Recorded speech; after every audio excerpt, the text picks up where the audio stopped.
Disiarkan langsung dari Ballroom Shangri-La Hotel Jakarta. Komisi Pemilihan Umum Republik Indonesia bekerja sama dengan SCTV, Indosiar dan Metro TV mempersembahkan debat keempat Capres Pemilu 2019.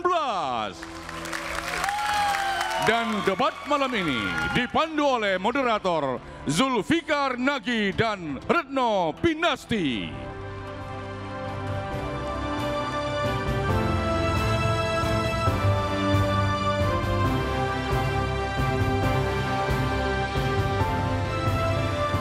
Selamat malam Indonesia. Hadirin dan pemirsa, 3 kali sudah debat calon presiden dan wakil presiden diselenggarakan. Seperti yang sudah kita ketahui, debat pertama dilakukan oleh calon presiden dan wakil presiden. Dan debat kedua diikuti oleh calon presiden saja. Sementara debat ketiga diikuti oleh calon wakil presiden saja. Ya, betul sekali. Dan hadirin serta pemirsa, pada malam hari ini kita akan kembali menyaksikan bagaimana kedua kandidat presiden saling beradu konsep, beradu argumentasi, dan beradu solusi dalam tema ideologi, pemerintahan, pertahanan, dan keamanan, serta hubungan internasional. Bersama saya, Retno Pinasti. Dan saya, Zulfikar Nagy. Inilah debat keempat Capres Pemilu 2019.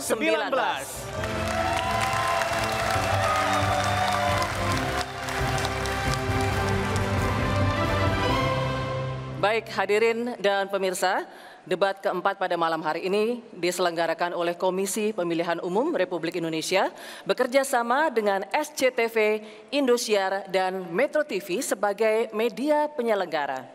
Kami sebagai penyelenggara taat pada kode etik penyiaran untuk selalu patuh pada azas keberimbangan dan independensi. Penghormatan tertinggi dan apresiasi juga kami sampaikan kepada jajaran penyelenggara pemilu atas terselenggaranya debat keempat Capres Pemilu 2019 di malam hari ini.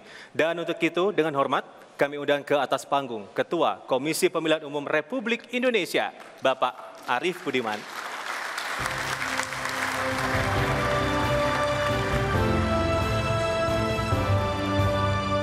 Selamat malam, Bapak. Malam, Pak. Terima kasih, Pak Arief. Dan kini saatnya kita sambut bersama para kontestan debat pada malam hari ini. Calon Presiden nomor urut 01, Bapak Haji Joko Widodo. Dan calon Presiden nomor urut 02, Bapak Haji Prabowo Subianto.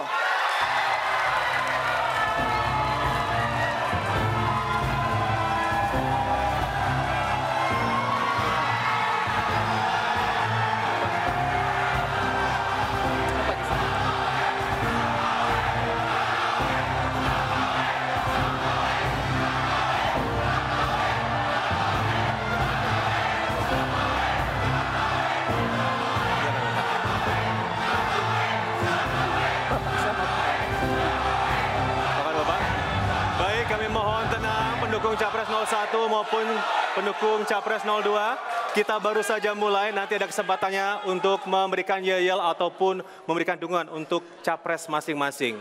Baik, hadirin dan juga pemirsa dan untuk seluruh tamu undangan yang sudah hadir di Ballroom Shangri-La Hotel Jakarta untuk memulai seluruh rangkaian acara di malam hari ini, dengan hormat kami meminta untuk hadirin berdiri karena kita akan bersama-sama menyanyikan lagu kebangsaan Indonesia Raya.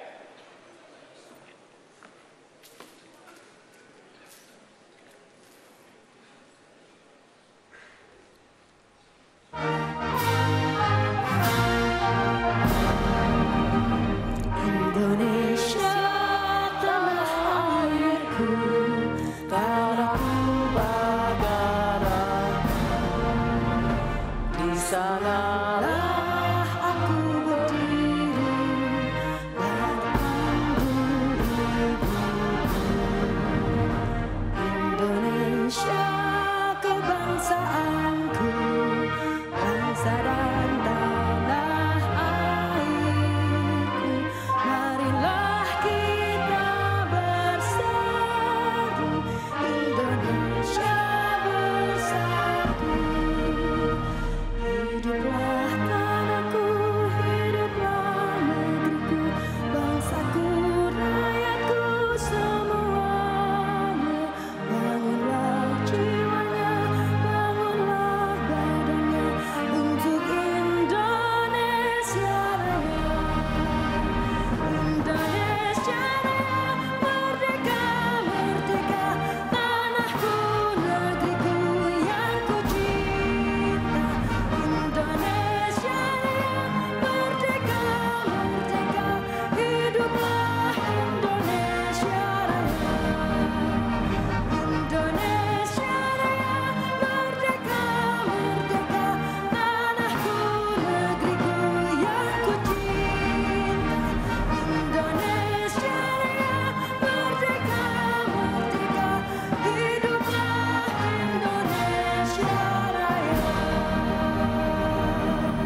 Terima kasih. Kami persilakan hadirin untuk duduk kembali dan kami juga mempersilakan kepada Bapak Joko Widodo dan juga Bapak Prabowo Subianto untuk duduk di kursinya masing-masing. Silahkan Bapak.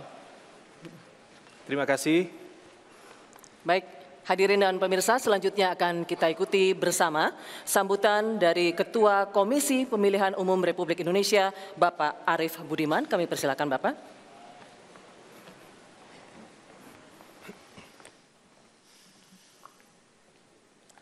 Bismillahirrahmanirrahim. Assalamualaikum warahmatullahi wabarakatuh. Selamat malam, salam sejahtera untuk kita semua. Yang saya hormati calon presiden nomor urut 01, Bapak Haji Joko Widodo, dan calon presiden nomor urut 02, Bapak Haji Prabowo Subianto. 18 hari lagi seluruh rakyat Indonesia akan melaksanakan pemilihan umum 2019 secara serentak.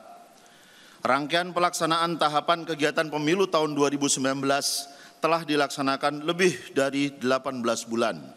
Di dalamnya termasuk menggelar debat Capres-Cawapres 3 kali. KPU bersyukur selama pelaksanaan debat terdahulu semuanya berjalan dengan lancar. KPU patut memberi apresiasi dan mengucapkan terima kasih kepada seluruh pihak yang terlibat. Malam ini diselenggarakan debat yang keempat. Para calon presiden kembali dipertemukan untuk berdebat berkaitan dengan tema ideologi, pemerintahan, pertahanan dan keamanan, serta hubungan internasional.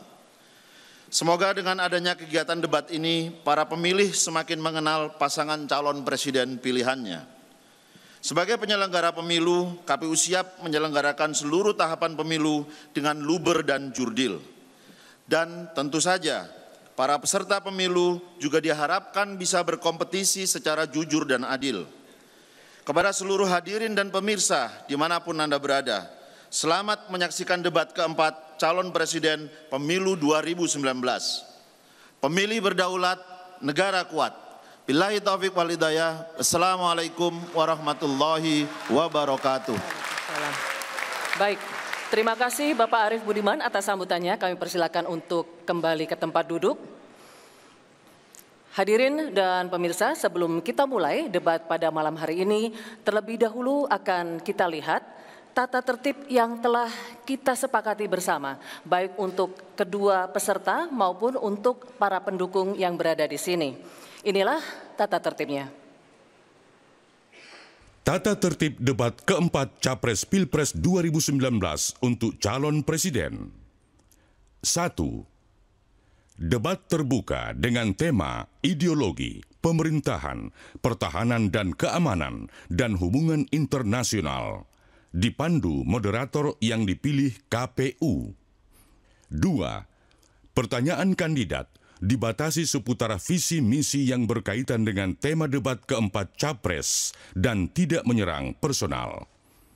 3. Kandidat diberikan waktu berbicara dan tidak diperkenankan memotong pemaparan kandidat lain. 4. Waktu dimulai saat kandidat mulai bicara. 5. Moderator akan menghentikan pemaparan kandidat ketika waktu telah habis. 6. Kandidat diperkenankan membawa alat tulis, catatan, dan data yang diperlukan. 7. Kandidat dilarang membawa atribut apapun yang memprovokasi kandidat lain maupun pendukung. Tata tertib debat keempat Capres Pilpres 2019 untuk pendukung. 1. Dilarang melontarkan yel-yel atau teriakan selama debat berlangsung. 2. Dilarang memprovokasi kandidat yang berdebat maupun pendukung kandidat lain. 3. Dilarang membawa benda-benda berbahaya. 4. Tim kampanye bertanggung jawab terhadap ketertiban pendukung. 5. Panitia berhak memperingatkan dan mengambil tindakan kepada pendukung yang tidak mematuhi tata tertib. 6. Segala bentuk protes dan keberatan hanya dapat disampaikan melalui komite damai yang dibentuk KPU. Itulah tadi tata tertib debat keempat Capres Pemilu 2019 dan kami berharap semuanya bisa mematuhi tata tertib yang ada agar acara bisa berjalan dengan lancar sampai selesai. Baik hadirin dan pemirsa, sekarang tibalah saatnya kita memasuki inti acara debat keempat Capres Pemilu 2019 dan akan dimulai dengan penyampaian visi misi dari para kandidat. Sebagai moderator, tugas kami mengingatkan jika waktu masih ada, kami akan mempersilahkan para kandidat untuk melanjutkan ataukah memang sudah cukup, dan kami juga akan mengingatkan jika waktunya sudah habis. Berdasarkan hasil undian beberapa saat lalu, Capres nomor urut 02, Bapak Prabowo, mendapatkan giliran pertama untuk menyampaikan visi misinya. Waktunya 4 menit Bapak, dan akan dimulai ketika Bapak berbicara. Mic-nya di sini Bapak. Ya, silakan. Bismillahirrahmanirrahim. Assalamualaikum warahmatullahi wabarakatuh. Salam sejahtera bagi kita sekalian. Shalom, Om Swastiastu, Nama Budaya. Selamat malam saudara-saudara sekalian, saudara-saudaraku di seluruh Indonesia dimanapun kau berada, saudara sekalian di ruangan ini. Saya Prabowo Subianto bersama saudara Sandiaga Salahuddin Uno mendapat kepercayaan maju sebagai calon presiden dan calon wakil presiden. Hari ini kita akan bicara tentang ideologi pemerintahan, pertahanan keamanan, dan hubungan internasional. Saudara-saudara, bagi kami, Pancasila adalah ideologi final. Pancasila adalah hasil suatu kompromi besar, suatu kecemerlangan dari generasi pendiri bangsa kita. Pancasila berhasil mempersatukan ratusan kelompok etnis, ratusan suku, agama-agama besar, budaya-budaya berlainan dengan bahasa yang berlainan. Kompromi ini yang menghasilkan Republik Indonesia. Karena itu kami bertekad untuk mempertahankan Pancasila sampai titik darah yang terakhir. Saya dari sejak 18 tahun telah tanda tangan sumpah untuk membela negara kesatuan Republik Indonesia berdasarkan Pancasila dan Undang-Undang Dasar 1945. Kalau ada yang mau merubah ini, akan saya hadapi dengan semua kekuatan yang ada pada diri saya. Di bidang pemerintahan, kami berpendapat bahwa lembaga-lembaga pemerintah harus kuat, baru negara kuat, baru program-program pembangunan bisa dilaksanakan. Tidak mungkin program yang sehebat apapun kalau lembaga-lembaga pemerintah itu lemah, kalau terlalu banyak korupsi, kalau jual beli jabatan, negara tidak mungkin melaksanakan pembangunan.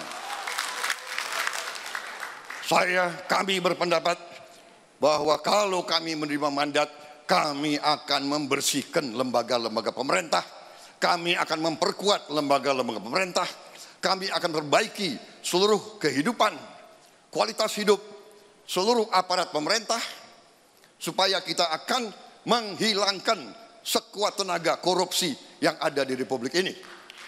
Saya berpandangan bahwa korupsi di Indonesia sudah dalam taraf yang sangat parah. Kalau penyakit, saya kira ini sudah stadium 4. Dan rakyat yang saya ketemu di mana-mana seluruh Indonesia tidak mau negara ini terus seperti ini. Mereka ingin negara dengan pemerintahan yang tidak korup.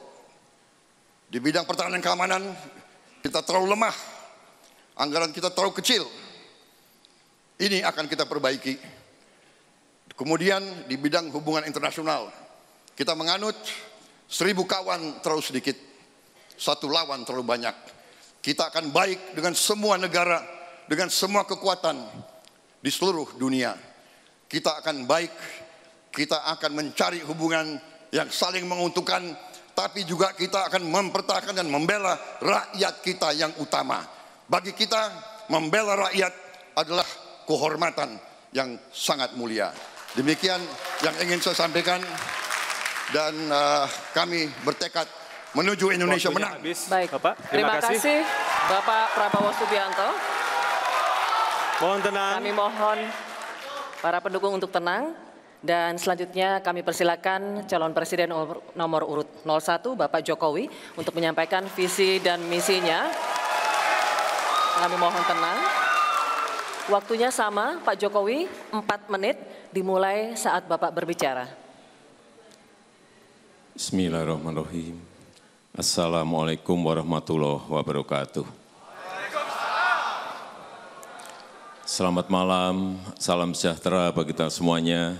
Om Swastiastu, Namo Buddhaya, salam kebajikan. Yang saya cintai, yang saya banggakan, seluruh rakyat Indonesia dimanapun berada, dari Sabang sampai Merauke, dari Miangas sampai Blorote. Yang saya hormati Ketua KPU dan Komisioner, Ketua Bawaslu dan Komisioner. Yang saya hormati sahabat baik saya, Bapak Prabowo Subianto, Bapak Sandiaga Uno, Bapak Ibu sekalian yang saya hormati, Pancasila adalah kesepakatan para pendiri bangsa, para pemimpin bangsa dari berbagai daerah, berbagai organisasi, berbagai ras, berbagai suku, berbagai agama saat itu. Oleh sebab itu, menjadi kewajiban kita bersama untuk menjaga, merawat, dan menjalankan Pancasila dalam kehidupan sehari-hari dalam berbangsa dan bernegara. Di bidang pemerintahan, ke depan diperlukan pemerintahan DILAN, digital melayani.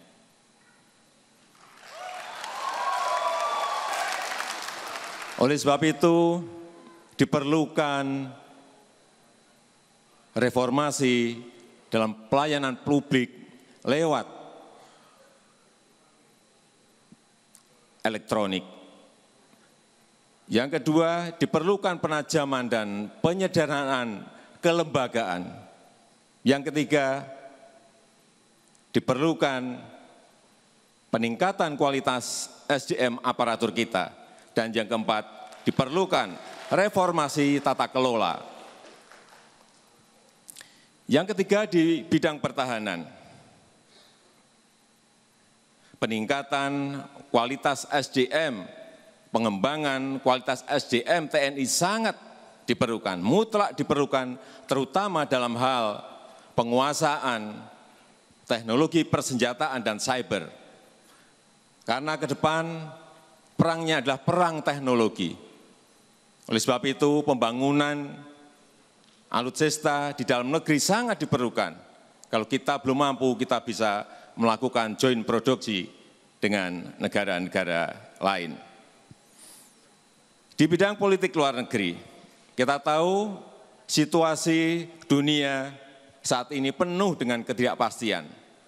Multilateralisme yang dilemahkan, proteksionisme yang semakin meningkat, tetapi Indonesia harus berdiri tegak, bermartabat, dan tetap menjalankan politik luar negeri yang bebas aktif. Bebas menjalankan, memperjuangkan kepentingan nasional, dan aktif dalam ikut dalam perdamaian dunia yang baik. Terima kasih. Waktunya masih ada, Pak Jokowi. Apakah akan ditambahkan? Cukup? Baik, terima kasih. Hadirin dan pemirsa, kita sudah dengarkan bersama tadi visi dan misi dari kedua calon presiden yang berlaga pada malam hari ini. Dan di segmen selanjutnya, kita akan melihat seperti apa mereka menjawab pertanyaan yang telah disiapkan oleh tim panelis. Jadi tetaplah bersama kami di debat keempat Capres Pemilu 2019.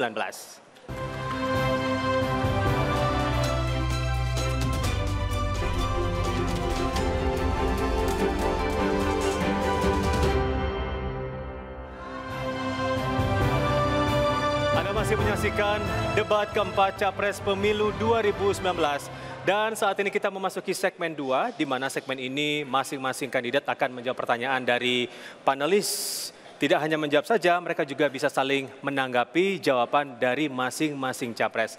Dan tugas kami sebagai moderator hanya membacakan pertanyaan yang dibuat oleh tim panelis yang dibentuk oleh Komisi Pemilihan Umum Republik Indonesia. Baik hadirin dan juga pemirsa, di depan hadapan kita berdua saat ini sudah ada tim panelis yang selama 1 minggu penuh bekerja keras membuat pertanyaan. Lalu siapa sajakah mereka? Ini dia.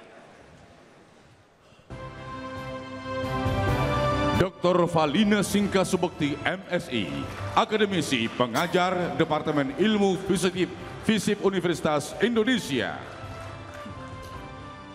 Dadang Tri Sasongko, Sekretaris Jenderal Transparansi Internasional Indonesia (TII). Profesor Dr. Zakiuddin MAG, Direktur Pasca Sarjana IAIN Salatiga, Jawa Tengah. Dr. J. Haryat Moko, SJ, akademisi, pengajar Fakultas Teologi Universitas Sanata Dharma Yogyakarta dan Direktur Training Indonesian Center for Ethics. Dr. Erwan Agus Purwanto, MSI, Dekan Visipol Universitas Gadjah Mada, Yogyakarta. Al-Araf, Direktur Eksekutif Imparsial. Dr. Insinyur Apollo Sapanto, STMT, Rektor Universitas Cendrawasih Jayapura, Papua. Dr. Andes Ibasis Susilo MA, Direktur CSGS dan dosen Hubungan Internasional Universitas Airlangga Surabaya, Jawa Timur. Dr. Kusnanto Anggoro, Direktur Center for Risk Analysis.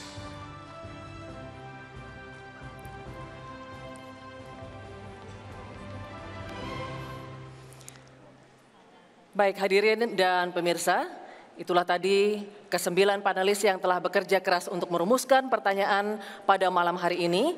Dan telah bersama kami koordinator panelis Dr. Valina Singka Subekti, MSI, selamat malam Ibu. Dan juga Komisioner KPU Bapak Wahyu Setiawan, selamat malam Pak Wahyu. Baik, kini kita saatnya membuka kotak transparan berisi 4 pertanyaan yang telah terpilih dalam undian tadi.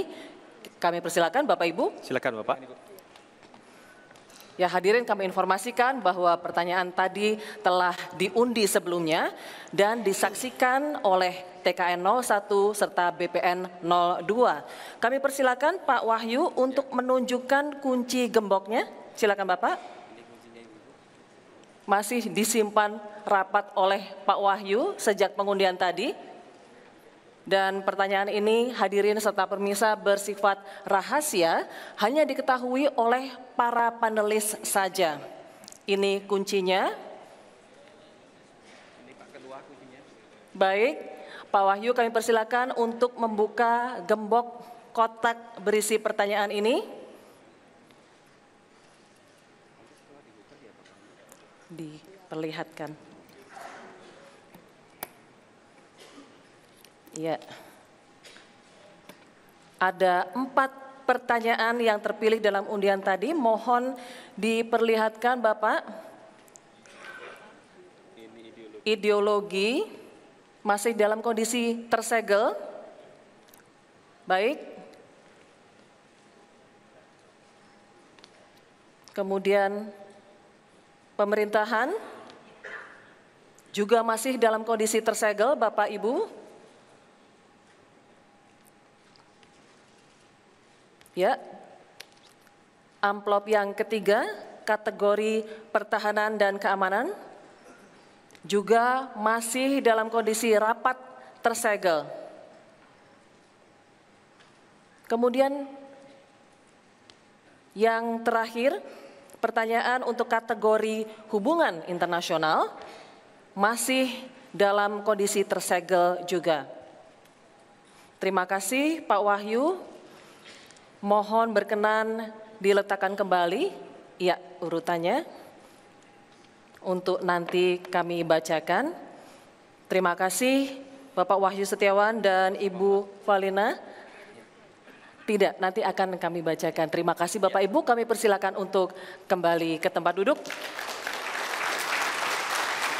Baik, hadirin dan juga pemirsa, baru saja kita menyaksikan pembukaan kotak transparan yang berisi pertanyaan yang nantinya akan dibacakan oleh kami selaku moderator dan akan dijawab oleh para kandidat. Dan langsung saja kita akan mulai debat keempat Capres Pemilu 2019 dan di segmen ini akan dipandu oleh rekan saya Retno Pinasti. Silakan Retno. Terima kasih Zulfikar Nagy.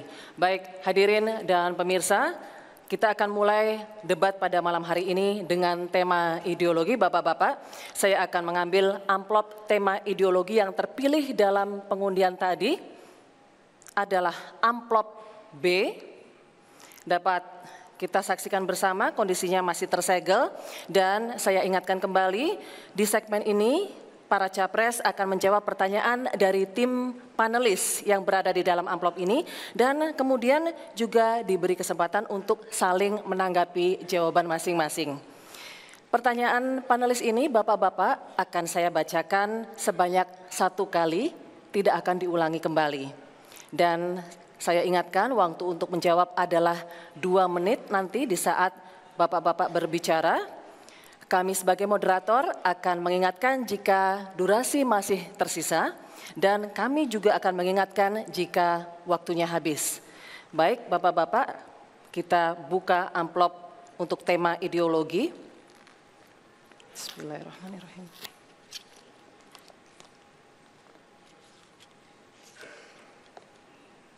Baik, kita akan bacakan pertanyaannya dan kami persilakan Bapak-bapak untuk mencatat jika diperlukan. Ideologi Pancasila berfungsi menjembatani antara semangat para pendiri bangsa dan generasi sekarang, sekaligus juga menghubungkan atau mempertemukan keyakinan-keyakinan yang berbeda dan kelompok-kelompok yang berbeda agar menjadi dasar bagi bangsa Indonesia di dalam mencapai kesepahaman untuk bertindak bersama. Pertanyaannya Bapak-bapak, menurut Bapak bagaimana menanamkan dan menumbuhkan nilai-nilai Pancasila kepada generasi penerus dengan tidak mengutamakan pendekatan indoktrinasi agar lebih mudah diterima dan diaktualisasikan. Baik, sesuai hasil pengundian, kami persilakan calon presiden nomor urut 02, Bapak Prabowo Subianto, untuk menjawab terlebih dahulu. Waktu untuk menjawab adalah 2 menit, Bapak, dimulai dari saat Bapak berbicara.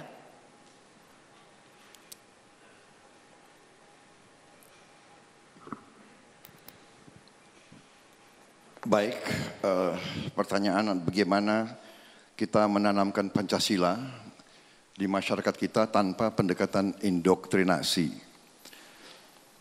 Menurut pendapat saya, Pancasila ini walaupun kita tidak mau menggunakan pendekatan indoktrinasi, tapi kita harus memasukkan Pancasila ke dalam pendidikan bangsa kita.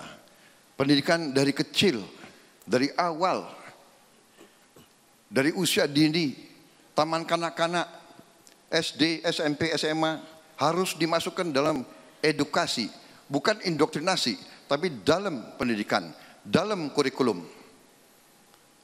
Baru dengan demikian kita ada pemahaman yang universal, yang bisa disepakati. Karena ini adalah kesepakatan bangsa.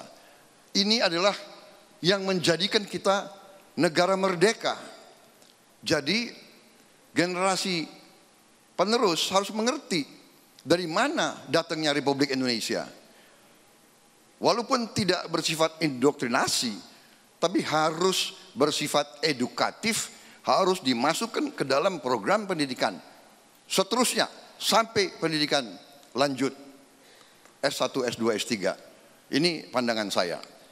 Baru dengan demikian kita bisa menanamkan Pancasila di generasi-generasi penerus kita.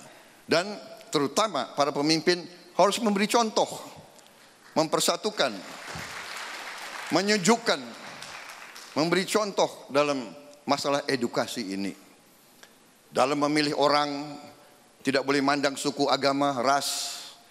Dalam menjalankan politik, harus politik persatuan, bukan politik pecah belah, bukan politik cari kesalahan, bukan politik cari perbedaan. Terima kasih. Demikian. Bapak Terima Prabowo kasih. Subianto, waktunya habis.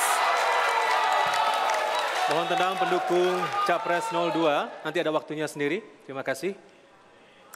Berikutnya kami persilakan Capres nomor urut 01 Bapak Joko Widodo untuk menjawab pertanyaan yang sama. Waktunya juga sama Bapak, 2 menit dimulai dari saat Bapak berbicara.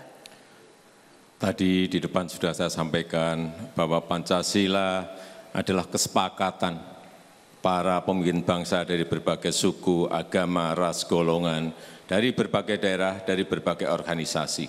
Sejarah-sejarah mengenai diruskannya Pancasila, dibangunnya Pancasila ini harus diberikan di dalam pendidikan anak-anak kita sejak bukan dari TK, sejak dari PAUD, TK, SD, SMP, SMA, SMK, Universitas, S2, S3. Tetapi yang paling penting adalah bagaimana memberikan pendidikan Pancasila ini dalam kehidupan kita berbangsa dan bernegara. Anak-anak harus diberitahu bagaimana bertoleransi, karena kita ini memiliki 714 suku.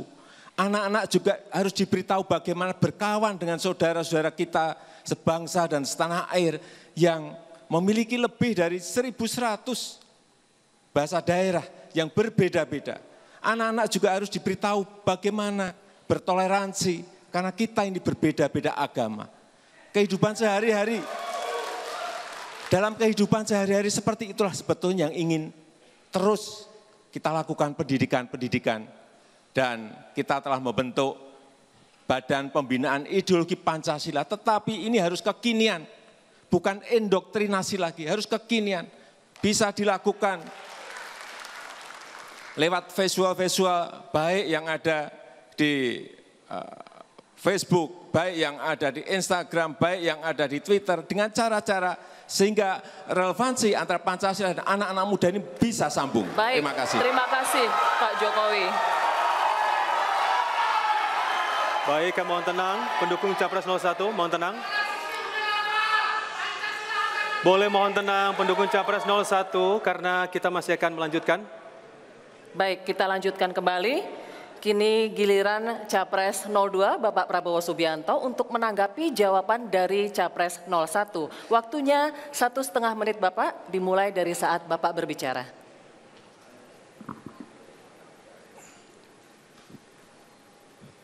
Pak Jokowi yang saya hormati, saya kira dalam hal ini kita sebetulnya pada esensinya tidak jauh berbeda. Saya yakin dan percaya Pak Jokowi Pancasilais. Saya yakin dan percaya Pak Jokowi patriot. Saya yakin dan percaya Pak Jokowi nasionalis. Karena itu waktu Pak Jokowi dilantik, saya datang ke Pak Jokowi, saya memberi hormat. Tapi saya juga ingin bertanya, apakah Pak Jokowi faham dan mengerti di antara pendukung Pak Jokowi ada yang melontarkan tuduhan-tuduhan yang tidak tepat kepada saya. Seolah-olah saya membela khilafah. Seolah-olah saya akan melarang tahlilan dan sebagainya. Ini sesuatu yang sangat tidak masuk akal. Ibu saya seorang Nasrani. Saya lahir dari rahimnya seorang Nasrani. Lingkungan saya. Jadi saya dari umur 18 tahun pertaruhkan nyawa saya untuk membela Pancasila. Nyawa saya pertaruhkan untuk Republik ini. Bagaimana kok saya dituduh akan merubah Pancasila? Sungguh kejam itu. Tapi saya percaya Pak Jokowi tidak merestui itu. Terima kasih. Baik, pendukung Capres 02, mohon tenang karena kita masih Baik, melanjutkan kami sesi persilakan Pak Jokowi untuk menanggapi. Waktunya sama Bapak, 1,5 menit. Kami persilakan. Saya juga percaya kok, Pak Prabowo itu Pancasilais. Saya juga percaya Pak Prabowo itu nasionalis. Saya percaya. Saya juga percaya Pak Prabowo itu patriot. Percaya Pak, percaya. Tapi masalah tuduh-menuduh, saya kan juga banyak dituduh Pak.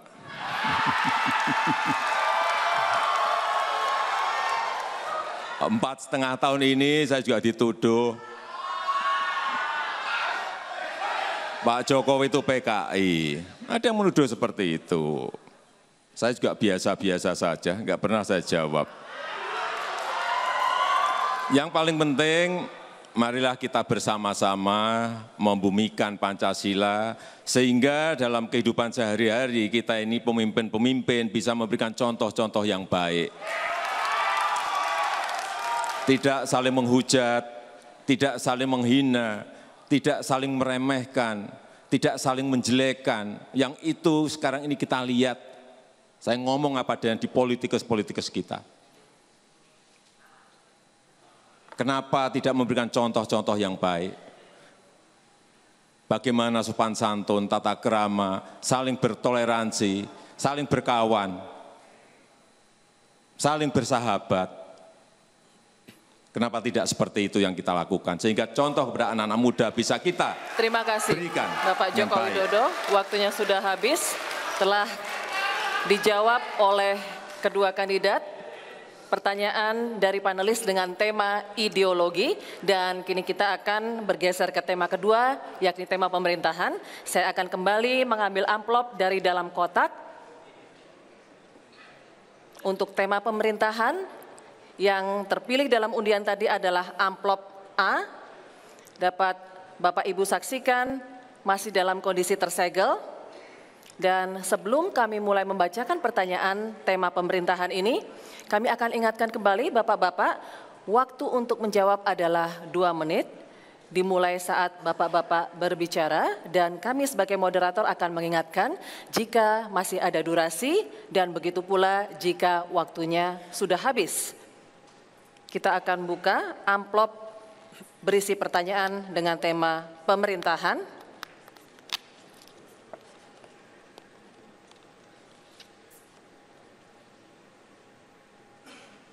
Akan kami bacakan sebanyak 1 kali.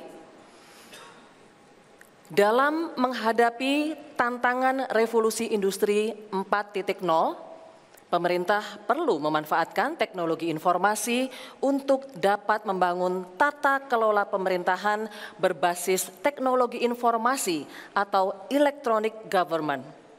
Banyak daerah telah memiliki Smart City sebagai bentuk adopsi dan pengembangan dari electronic government.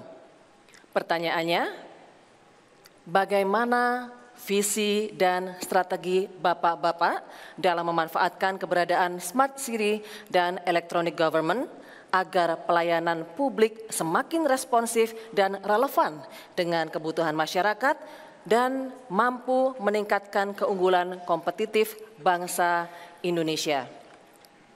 Baik, untuk pertanyaan dengan tema pemerintahan ini, kami persilakan Capres nomor urut 01, Bapak Joko Widodo untuk menjawab terlebih dahulu.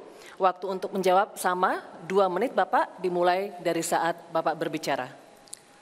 Tadi di depan sudah saya sampaikan bahwa ke depan diperlukan pemerintahan digital melayani. Karena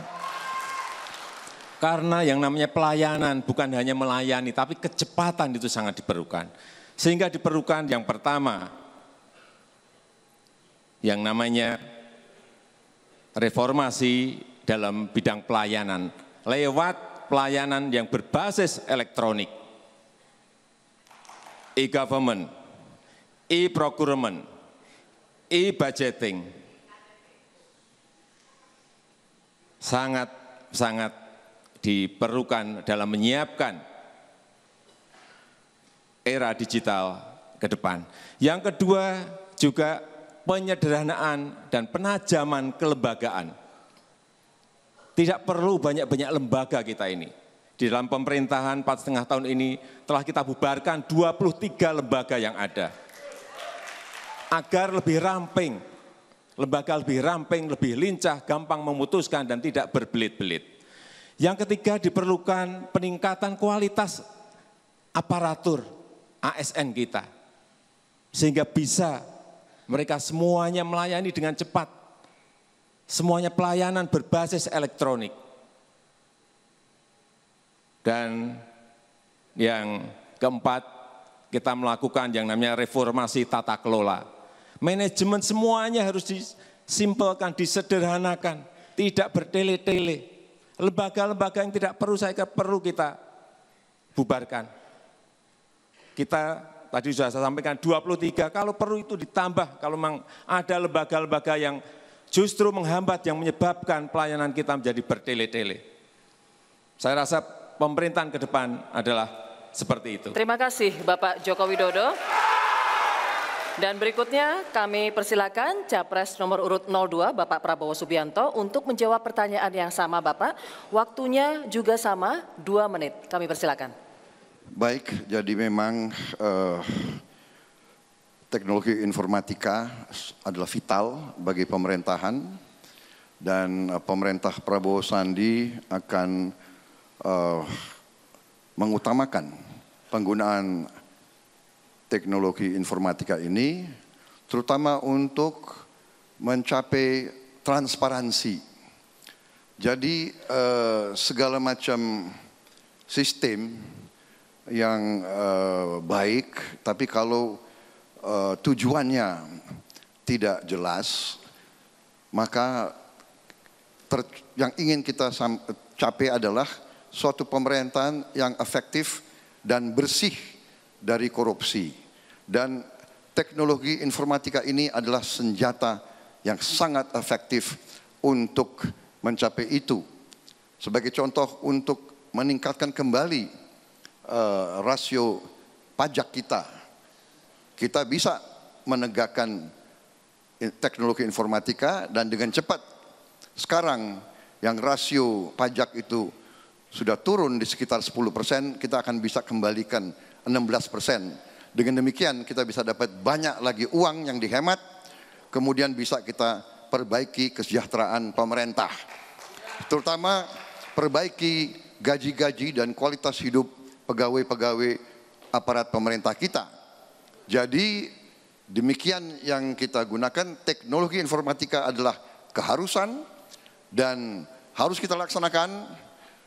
Kita harus mempunyai mungkin single identity card, nggak usah terlalu banyak kartu, 1 kartu cukup untuk melaksanakan fungsi-fungsi yang besar.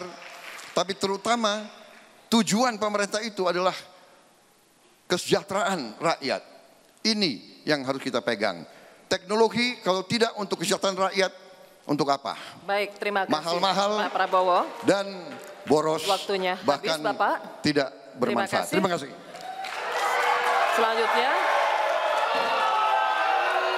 kami persilakan Capres 02, mohon tenang Pak Jokowi untuk menanggapi jawaban Pak debatnya. Prabowo tadi. Waktunya 1,5 menit. Kami persilakan. Ya, intinya bahwa penggunaan pelayanan yang berbasis elektronik ini adalah kecepatan. Karena ke depan negara yang besar tidak menguasai negara kecil, atau negara yang kuat menguasai negara yang lemah. Tetapi negara yang cepat akan menguasai negara yang lambat. Oleh sebab itu kita harus menyiapkan negara kita yang harus cepat memutuskan, cepat merespons setiap perubahan-perubahan yang ada. Dan itu hanya bisa dilakukan kalau kita menyiapkan pemerintah kita, e-government kita, e-procurement kita, e-budgeting kita, e-planning kita betul-betul terkoneksi dari pusat ke provinsi, ke kabupaten dan kota, ini bisa sambung online semuanya. Inilah yang dalam proses kita siapkan dan kita harapkan dengan kecepatan itu pemerintahan menjadi sangat efektif, cepat melayani, cepat merespons setiap perubahan-perubahan yang ada. Dan perlu saya sampaikan untuk masalah perpajakan kita sekarang sudah online. Saya kira kita menyampaikan SPT sekarang juga sudah dengan online, tidak usah ke kantor pajak, dari rumah saja bisa. Inilah proses yang terus akan kita kerjakan sehingga nantinya pusat, provinsi, kabupaten dan kota itu sambung semuanya. Setiap perintah juga bisa cepat direspon dari pusat sampai ke kabupaten dan kota. Waktunya habis, terima kasih Pak Jokowi.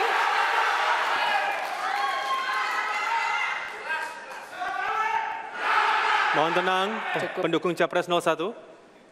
Baik, kini giliran Pak Prabowo Subianto untuk menanggapi. Waktunya sama Bapak, 1,5 menit. Kami persilakan. Baik, saya kira kita tidak ada perbedaan pandangan dalam garis besar, tetapi yang harus kita utamakan terutama adalah tujuan daripada pemerintah itu sendiri. Yang saya katakan tadi adalah teknologi, sistem, ya hardware atau software bisa. Tetapi kalau tujuan pemerintah itu tidak jelas, maka terjadilah kerugian-kerugian besar bagi suatu negara. Saya dari awal mengatakan, ya, dan saya ulangi lagi, masalah bangsa ini adalah kekayaan kita tidak tinggal di Indonesia. Dengan sistem yang hebat bagaimanapun, kalau tidak ada political will dari pemerintah untuk merubah arah orientasi sistem ekonomi, saya kira indah-indah saja. Kita boleh punya informatika, boleh punya sistem yang hebat, boleh punya kartu banyak sekali, indah, seolah-olah modern, seolah efisien, seolah cepat. Untuk apa cepat? Kalau tetap cepatnya adalah kekayaan kita mengalir ke luar negeri. Saya lebih baik pakai teknologi lama, tapi kekayaan Indonesia tidak keluar dari Indonesia. Terima kasih Bapak Prabowo Subianto. Baik, kami mohon tenang. Hadirin dan pemirsa, baik, hadirin dan pemirsa, 2 pertanyaan dari panelis tadi telah dijawab oleh kedua kandidat, yakni tema ideologi dan pemerintahan. Kini kami berikan kesempatan kepada para pendukung untuk memberikan apresiasi kepada kedua kandidat.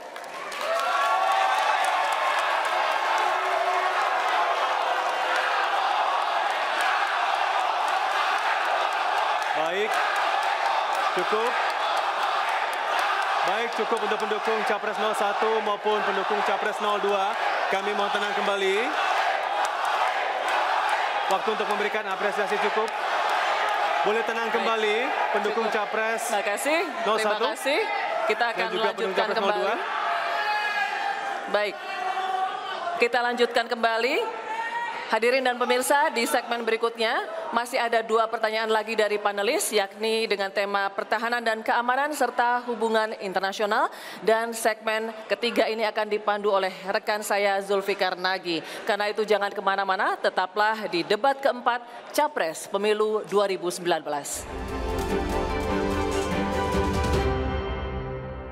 Capres Pemilu 2019. Dan pemirsa, saat ini kita memasuki segmen ketiga, di mana segmen ketiga ini masih sama dengan segmen sebelumnya, dan para kandidat masih harus menjawab 2 pertanyaan lagi dari 2 tema yang tersisa, yaitu tema pertahanan keamanan dan juga hubungan internasional. Kami ingatkan, kami sebagai moderator hanya membacakan pertanyaan 1 kali, dan kami informasikan juga untuk para kandidat bisa mencatat pertanyaannya. Langsung saja kita akan buka amplopnya.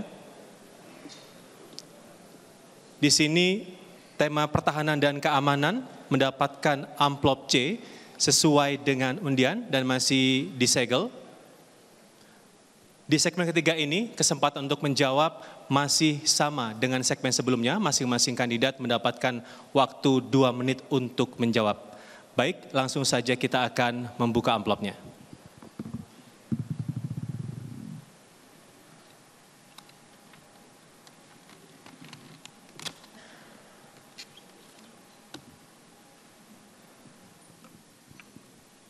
Saya akan bacakan. modernisasi alat utama sistem persenjataan atau alutsista untuk TNI dan alat material khusus Almatsus untuk Polri merupakan hal yang penting bagi pembangunan sistem pertahanan dan keamanan yang kuat dan modern. Namun demikian, kondisi alutsista dan Almatsus saat ini masih belum memadai karena keterbatasan anggaran. Di sisi lain, problem transparansi dan akuntabilitas dalam pengadaan alutsista dan Almatsus juga menjadi masalah tersendiri.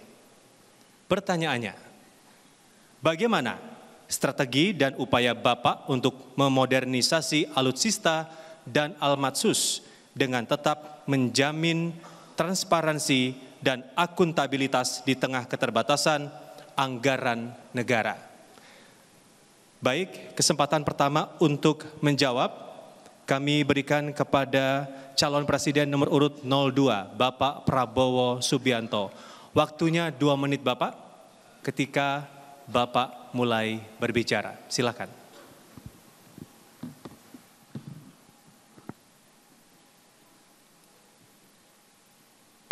Jadi pertahanan keamanan adalah sangat penting bagi suatu negara. Kekayaan suatu bangsa kalau nggak dijaga oleh suatu kekuatan pertahanan yang kuat, tidak mungkin. Kita ingat adagium dari Thucydides, ahli sejarah Yunani, 2500 tahun yang lalu, mengatakan bahwa the strong will do what they can and the weak suffer what they must. Yang kuat akan berbuat sekehendaknya, yang lemah harus menderita. Karena itu saya menilai pertahanan Indonesia terlalu lemah, jauh dari yang diharapkan. Kenapa? Karena kita tidak punya uang.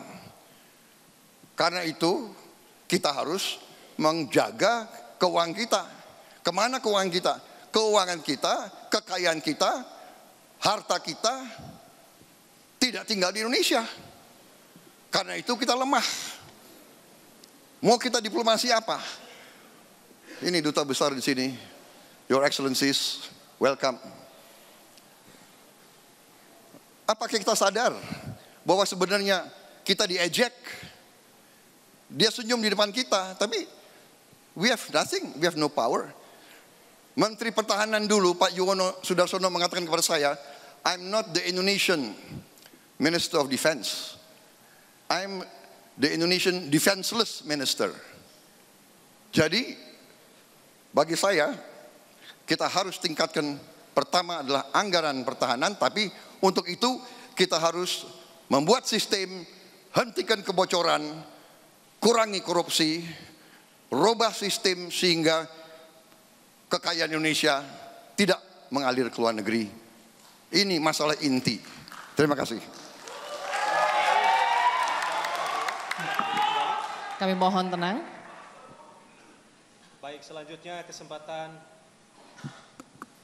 selanjutnya kesempatan berikutnya saya berikan kepada Capres nomor urut 01, Bapak Joko Widodo. Waktunya sama Bapak untuk menjawab 2 menit dan dimulai ketika Bapak berbicara. Silakan Bapak. Penting sekali yang namanya gelar pasukan yang terintegrasi.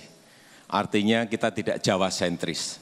Oleh sebab itu sudah saya perintahkan kepada Menhan dan Panglima untuk membangun Divisi 3 yang telah mulai ini bekerja, Divisi 3 Kostra di Goa, kemudian Komando Angkatan Udara di Biak, kemudian Armada 3 Angkatan Laut di Sorong. Ini sudah dalam proses pembangunan dan segera akan jadi. Saya juga telah memerintahkan untuk gelar pasukan di 4 titik penting. Gelar pasukan terintegrasi yaitu di Natuna sebelah barat, kemudian di Morotai sebelah timur, kemudian di Samlaki dekat Masela itu di sebelah selatan, dan kemudian di Biak. Apa yang kita harapkan dari gelar pasukan ini? Artinya titik-titik pinggir yang ada di negara ini semuanya terjaga. Dan juga perlu saya sampaikan bahwa yang namanya radar maritim kita Radar udara kita ini sudah menguasai seluruh wilayah kita 100%. Karena ada 19 titik radar udara kita yang telah terkoneksi. Ada 11 titik radar maritim kita yang telah tersambung dan terkoneksi. Mengenai anggaran, juga perlu saya sampaikan, anggaran di Kementerian Pertahanan kita sekarang sudah 107 triliun. Nomor 2 setelah Kementerian PU. Artinya perhatian kita terhadap pertahanan ini juga bukan main-main.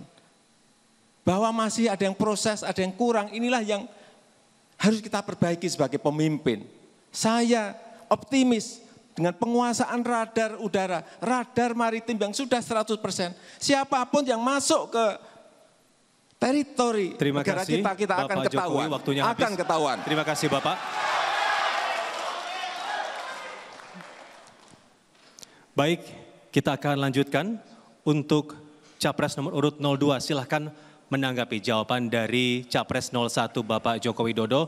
Waktunya 1,5 menit Bapak, silahkan. Jadi masalah pertahanan keamanan ini saya kira, maaf Pak Jokowi, mungkin Pak Jokowi dapat briefing-briefing yang kurang tepat. Jadi 107 triliun itu ya 5% dari APBN kita, 0,8% dari GDP kita. Padahal Singapura itu anggaran pertahanan 30% dari APBN-nya. 30%. 3% dari GDP mereka. Saya hanya mengatakan,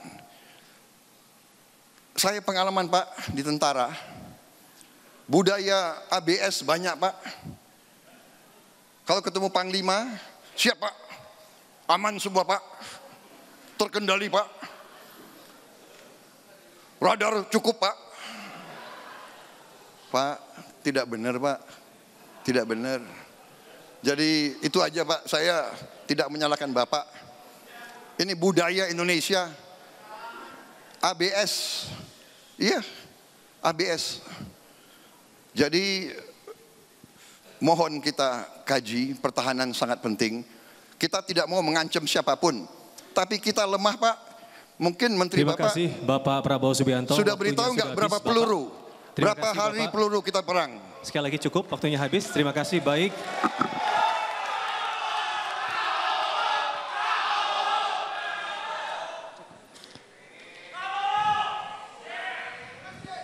Baik, cukup. Harap tenang, kita lanjutkan kembali. Baik, saya akan lanjutkan kesempatan berikutnya untuk Capres nomor urut 01, Bapak Joko Widodo, untuk menanggapi jawaban dari Bapak Prabowo Subianto. Waktunya sama Bapak, 1,5 menit. Silakan. Saya melihat Pak Prabowo ini tidak percaya pada TNI kita. Saya yang sipil, saya sangat percaya kepada TNI yang kita miliki. Sangat percaya. Karena misalnya yang seperti tadi saya ceritakan di Natuna, saya lihat sendiri kok dibangun. Dibangun di sana. Di Sorong juga sudah mulai dibangun. Saya cek, ada benar barangnya. Tetapi yang paling penting menurut saya dalam rangka masih kurangnya anggaran pertahanan kita, ya kita bangun dengan cara investasi di bidang alutsista. Jangan belanja tapi investasi. Apa itu? Artinya setiap anggaran yang ada di Kementerian Pertahanan itu harus kita pakai untuk membangun industri alutsista kita. Baik berupa tank, kita telah memiliki tank Harimau. Kita juga telah memiliki kapal selam hasil kerjasama kita dengan negara lain yang namanya kapal selam Dadali. Karena kita belum siap untuk mengerjakan itu. Kalau investasi di bidang pertahanan ini terus kita lakukan. Saya yakin kita akan memiliki alutsista yang baik, tapi kita juga memiliki teknologi, menguasai teknologi dan bisa transfer of knowledge dari yang sudah memiliki Terima teknologi kasih Bapak Joko Widodo, waktunya sudah habis. Baik, kami mohon tenang, Bapak-Bapak, Ibu-Ibu.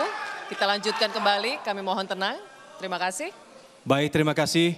Sekarang kita akan lanjutkan setelah 3 tema dijawab oleh para kandidat. Saat ini kita akan menuju ke tema keempat atau tema terakhir, yaitu tema hubungan internasional. Saya akan ambil amplopnya, Bapak-Bapak. Di tangan saya ada amplop hubungan internasional yang bertuliskan huruf C. Ini berdasarkan undian sebelumnya. Dan saya ingatkan sekali lagi bahwa waktu menjawab masing-masing 2 menit dan tugas moderator hanya membacakan pertanyaan saja dan akan mengingatkan jika waktunya masih ada ataupun waktunya sudah habis. Kita akan buka. Dan ini masih disegel, kita lihat.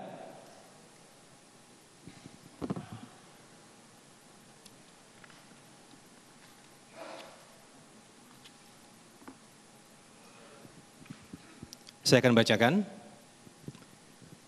Diplomasi internasional mengandung dimensi kerjasama sekaligus persaingan. Keberhasilan dalam diplomasi internasional tergantung pada kemampuan negara menawarkan keunggulannya kepada negara-negara lain. Keunggulan tersebut bisa dalam bentuk kebudayaan, ekonomi, pertahanan, dan gagasan solutif. Indonesia memiliki potensi keunggulan untuk ditawarkan dalam diplomasi internasional. Pertanyaannya, menurut Bapak, apa keunggulan bangsa Indonesia yang akan ditawarkan dalam diplomasi internasional dan bagaimana strategi untuk mewujudkannya?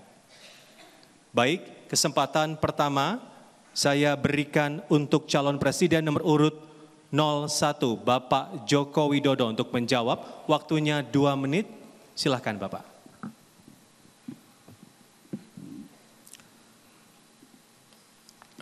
Negara kita, Indonesia, adalah negara dengan penduduk muslim terbesar di dunia. Saya kira itulah kekuatan diplomasi kita di dalam forum-forum internasional. Oleh sebab itu, di dalam forum-forum internasional selalu saya sampaikan di awal bahwa Indonesia adalah negara dengan penduduk muslim terbesar di dunia. Karena banyak negara lain yang belum tahu mengenai posisi kita seperti itu.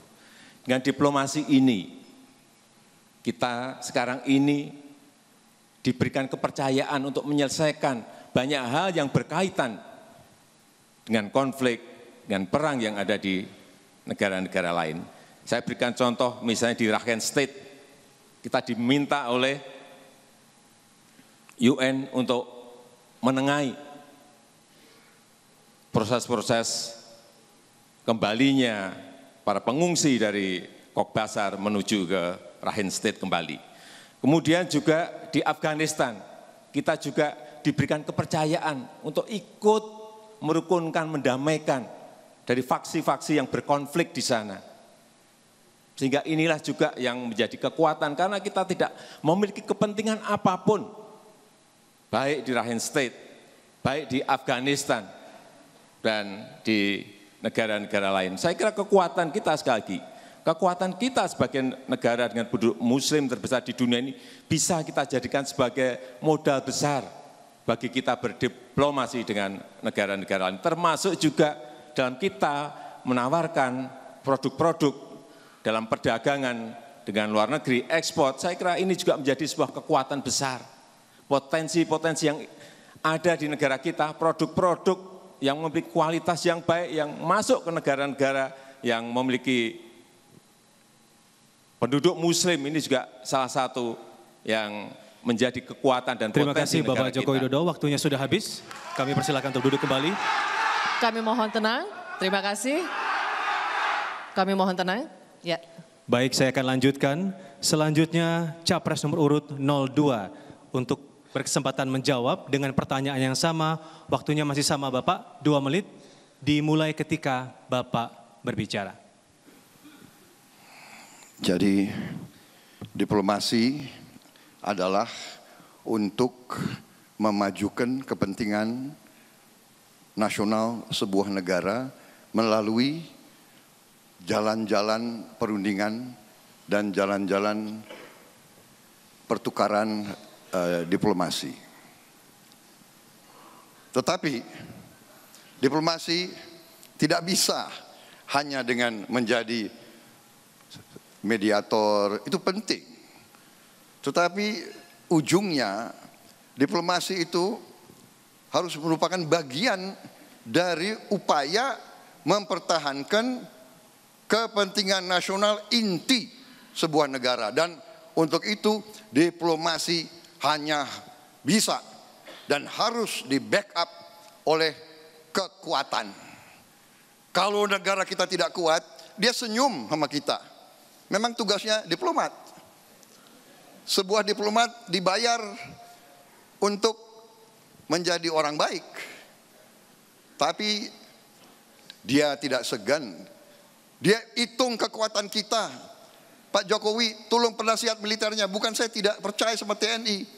Kapal selam berapa yang kita miliki? Jenisnya berapa? Kemampuannya berapa? Pesawat berapa? Kita negara seluas Eropa. Berapa squadron fighters yang kita punya?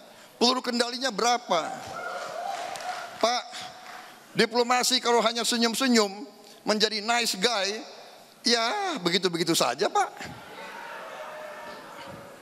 Kalau ada armada asing masuk ke laut kita, apa yang kita bisa buat? Jadi bukan saya tidak percaya. Saya ini TNI Pak. Saya pertaruhkan nyawa di TNI. Saya lebih TNI dari banyak TNI. Terima kasih Bapak Prabowo Subianto. Waktunya sudah habis. Kami persilakan untuk duduk kembali. Kami mohon tenang, pendukung 02, kami mohon tenang. Kami mohon tenang agar dapat kita lanjutkan kembali. Kami mohon tenang. Ya cukup Bapak Ibu. Cukup Bapak Ibu. Bisa kita lanjutkan kembali. Baik, saya akan lanjutkan kembali. Terima kasih. Baik, selanjutnya saya beri kesempatan untuk menanggapi kepada Capres nomor urut 01 Bapak Joko Widodo. Waktunya 1,5 menit Bapak dan akan dimulai ketika Bapak berbicara. Silakan Bapak. Ya, yang namanya diplomasi keluar negeri memang yang pertama adalah kepentingan nasional kita yang harus dinomorsatukan. Kepentingan nasional kita yang tetap harus dinomorsatukan. Kemudian yang kedua juga perlindungan terhadap warga negara Indonesia yang ada di luar negeri. Ini penting sekali. Kemudian diplomasi yang ketiga adalah bagaimana kita bisa menjalin perdagangan, investasi dengan negara-negara lain. Saya melihat perkembangan sekarang ini baik di PTA, di FTA, di SEPA, kita memiliki kemajuan yang sangat besar. PTA, Preferential Trade Agreement, kita melihat bahwa di situ hal-hal yang berkaitan dengan tarif non-tarif itu bisa dibicarakan apabila memang diplomat-diplomat kita memiliki kemampuan dan bernegosiasi dengan negara-negara lain. Kemudian juga yang berkaitan dengan FTA, Free Trade Agreement, yang berkaitan dengan tarif dan perdagangan, kita juga memiliki diplomat-diplomat yang sangat pintar dan menyelesaikan masalah-masalah yang berkaitan dengan perjanjian itu. Dan SEPA dan skop yang lebih luas untuk investasi dan perdagangan, kita juga telah bertanda tangan dengan Australia dengan catatan produk-produk kita nanti bisa masuk ke sana dengan tarif yang baik, terima kasih Bapak Joko Widodo. Waktunya sudah habis untuk menanggapi. Silakan duduk kembali. Terima kasih. Cukup. Cukup Bapak Ibu, kita lanjutkan kembali. Mohon tenang. Terima kasih.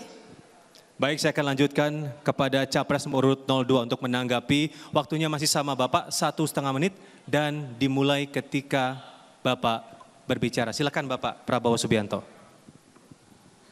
Iya, jadi kembali bagi saya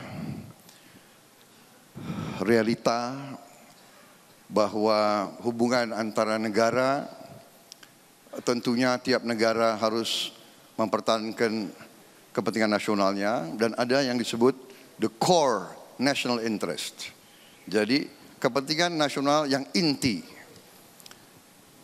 Masalahnya Pak Jokowi, saya ini memang profesi saya, bidang saya adalah pertahanan keamanan. Saya pelajari ilmu perang, ribuan tahun sejarah perang saya pelajari. Teknologi saya masih kuasai, Pak. Saya tahu jarak-jarak peluru kendali masih saya tahu. Jadi saya mohon Pak, ini bukan menyalahkan, tapi saya berpendapat kekuatan pertahanan kita sangat rapuh dan lemah. Bukan salah Bapak, salah nggak tahu saya. Elit, ya, yang ketawa. Kenapa kalian ketawa? Pertahanan Indonesia rapuh, kalian ketawa. Lucu ya? Kok lucu? Jadi, saya berpendapat kita tidak bisa mempertahankan core national interest kita kalau ada negara asing kirim pasukan hari ini ke salah satu wilayah kita. Saya kira kita berada dalam posisi yang sangat lemah. Jadi ini yang saya mohon perhatian. Baik, terima kasih Bapak Prabowo Subianto. Waktunya sudah silakan habis. Silakan ketawa kalau negara Cukup kita Bapak, lemah. Silakan. waktunya sudah habis. Terima kasih. Silakan duduk kembali. Mohon tenang. Mohon tenang para pendukung. Debat uji panelis sudah selesai. Boleh kita berikan apresiasi untuk kedua kandidat yang sudah berhasil menjawab pertanyaan dari panelis untuk keempat tema di malam hari ini. Boleh Bapak Ibu memberikan apresiasinya karena sudah selesai untuk uji panelis. Silakan memberikan apresiasinya. Baik, cukup. Kita akan lanjutkan kembali. Terima kasih. Saya lanjutkan kembali. Baik, hadirin dan juga pemirsa, uji panelis di segmen ini sudah selesai, namun debat belum selesai. Di segmen berikutnya akan ada rekan saya Retno Pinasti dan dua kandidat masih akan bertanya, menjawab dan saling menanggapi dalam debat terbuka. Tetaplah bersama kami di debat keempat Capres Pemilu 2019.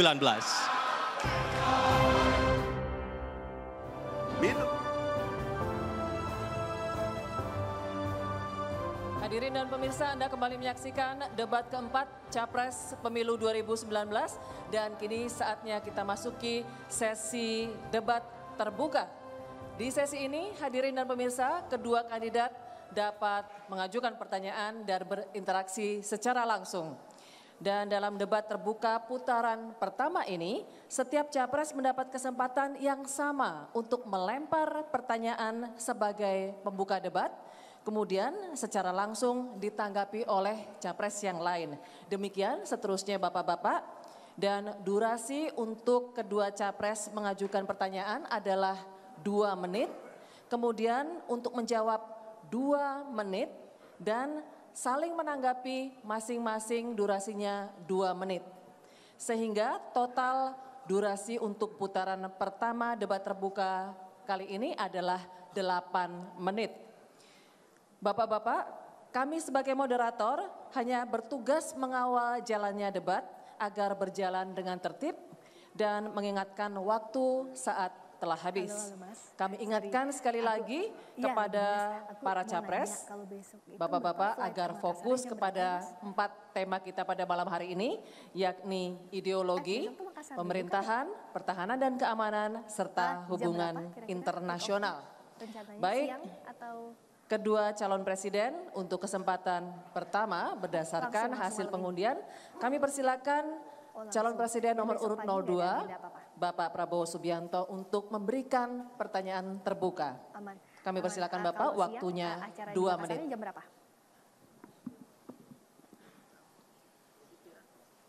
Baik, kita bersama-sama ikut bertanggung jawab untuk pertahanan keamanan bangsa kita. Jadi saya di sini acaranya jam berapa? Acaranya tanggal berapa? Permasalahkan sedikit Acara yang di tanggal bahwa anggapan bahwa kondisi pertahanan keamanan kita ini sudah memadai.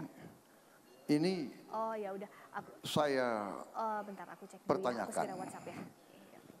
Tadi saya sudah singgung bahwa pembiayaan kita adalah 0,8% dari GDP, 5% dari APBN, padahal tetangga-tetangga kita sampai dengan 3% dari GDP, 30% dari APBN mereka. Artinya begini Pak Jokowi, artinya mungkin kita lihat, kita beli alat.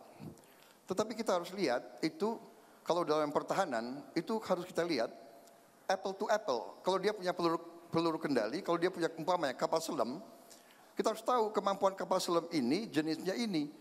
Kita beli kapal selam oke, dari Korea. Itu kapal selam itu adalah tipe 209. Ya, kemampuannya sangat terbatas dengan yang dibeli Singapura. Dia punya tipenya sudah 218 yang bisa luncurkan peluru kendali dari bawah laut. Contoh. Jadi kalau kita membangun divisi ketiga, tapi pelurunya nggak ada, untuk apa kita bikin divisi ketiga? Markas bagus, nggak bisa perang. Jadi saya tanya Pak Jokowi, apakah briefing-briefing yang Bapak terima ini perlu atau tidak untuk dikaji kembali? Waktunya habis, Pak Prabowo Subianto.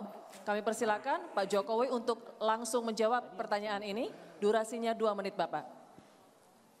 Sekali lagi, saya masih sangat percaya kepada TNI kita dalam mempertahankan kedaulatan negara Republik Indonesia yang kita miliki. Saya masih sangat percaya. Kembali lagi mengenai anggaran pertahanan. Memang kita sekarang ini baru memberikan prioritas kepada pembangunan infrastruktur. Pada suatu saat apabila pertumbuhan ekonomi kita semakin baik, karena ekonomi dunia juga pada posisi normal, kita akan bisa memberikan anggaran yang lebih baik kepada TNI kita dalam rangka membangun alutsista ke depan yang lebih baik. Kalau tadi Bapak membandingkan kita dengan negara-negara tetangga, ya memang anggaran kita lebih kecil. Tetapi saya masih meyakini bahwa dari informasi intelijen strategis yang masuk pada saya mengatakan bahwa 20 tahun ke depan invasi dari negara lain ke negara kita dapat dikatakan tidak ada dalam waktu kurun 20 tahun. Tetapi yang perlu dicermati justru keamanan di dalam negeri yang berkaitan dengan konflik. Oleh sebab itu, konflik ini jangan juga dianggap remeh. Karena konflik ini bisa menjadi membesar karena perang teknologi, perang elektronik yang dilakukan dari luar untuk menusuk langsung ke dalam. Sekali lagi saya ingin menggarisbawahi bahwa pengembangan SDM TNI, terutama dalam penguasaan teknologi persenjataan dan cyber sangat diperlukan dalam pertahanan negara kita ini ke depan. Ini kuncinya di sini. Mengenai pembelian hal-hal yang sangat teknis itu, saya kira TNI lebih tahu. Pak Jokowi, terima kasih. Kami persilakan langsung ditanggapi oleh Bapak Prabowo Subianto. 2 menit, Bapak. Jadi Pak Jokowi, saudara-saudara sekalian, saya waktu Letnan 2 masih muda, saya juga dapat pengarahan dari jenderal-jenderal saya tahun 74. Dalam 20 tahun tidak akan terjadi perang terbuka. Tahu-tahu tahun 75 tim-tim meletus. Saya Letnan 2 berangkat ke tim-tim, Pak.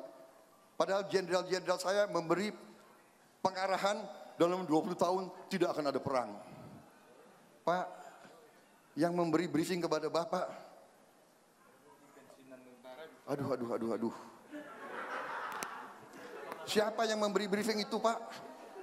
Tidak boleh dalam pertahanan keamanan kita, tidak boleh menganggap tidak akan ada perang. Sic vis pacem para bellum. Artinya, kalau menghendaki damai, siaplah untuk perang. Laut kita kaya, hutan kita kaya. Negara-negara lain mengincar kekayaan kita. Bagaimana kok ada briefing ke presiden? 20 tahun tidak akan ada invasi. Itu tidak benar. Saya katakan di sini, Pak, tidak benar itu, Pak. Yang beri briefing Bapak harus, saya nggak tahu deh apa dia apa ini. Kalau saya presidennya, ya saya ganti itu yang kasih briefing itu. Karena saya mengalami tidak benar, tidak boleh ada yang mengatakan Dalam sekian tahun tidak akan pernah. Kita tidak tahu niat orang lain. Kita tidak tahu. Saya menerima briefing waktu saya mau dilantik, dalam 20 tahun tidak akan perang. Tahun depan kita ke tim-tim. Ini menurut saya penyakit bangsa Indonesia. Kok berani laporan ke Panglima tertinggi seperti itu? Saya kira ini masalah ini bukan salah Bapak. Baik Bapak, tapi waktunya perlu habis Bapak Pak Prabowo. cek kembali Terima briefing kasih. Bapak itu. Kini giliran. Baik, mohon tenang mendukung Capres 02. Debat masih berlanjut. Mohon tenang terlebih dahulu. Terima kasih. Baik, langsung ditanggapi Pak Jokowi, kami persilakan. Waktunya sama 2 menit. Ini yang namanya perkiraan. Artinya intelijen strategis kita ini memperkirakan, tidak ada. Oleh sebab itu, dalam rangka strategi ke depan, mestinya yang dipentingkan sebelah mana kita menjadi tahu. Jangan sampai kita keliru memperkirakan ke depan, sehingga strateginya juga menjadi keliru. Inilah yang ingin saya garis bawahi. Bukan tidak, tetapi diperkirakan. Intelijen strategis memperkirakan. Jadi perkiraan. Perkiraan bisa betul tetapi juga bisa keliru. Oleh sebab itu kembali lagi ingin saya sampaikan bahwa penguasaan teknologi, persenjataan, dan cyber ini sangat-sangat diperlukan dalam pertahanan kita ke depan. Oleh sebab itu kenapa tadi saya menyampaikan bahwa pemasangan radar udara kita di 19 titik sudah dilakukan, pemasangan radar maritim kita sudah 11 titik dilakukan, itu dalam rangka menjaga kedaulatan negara kita Indonesia. Dan kita semuanya pasti setuju bahwa anggaran pertahanan itu harus ditingkatkan lagi, ya setuju, tetapi prioritasnya tentu saja kita harus ada skala prioritas. Sekarang mungkin kita sudah mengerjakan untuk skala prioritas di infrastruktur. Ke depan, 5 tahun ke depan kita akan membuat skala prioritas lagi di pengembangan sumber daya manusia. Mungkin ketiga nanti di anggaran pertahanan akan menjadi prioritas. Kenapa tidak? Tapi prioritas-prioritas seperti ini ada semuanya untuk kepentingan rakyat, untuk kepentingan masyarakat, untuk kepentingan bangsa, dan untuk kepentingan negara. Terima kasih. Terima kasih Pak Joko Widodo. Waktunya habis.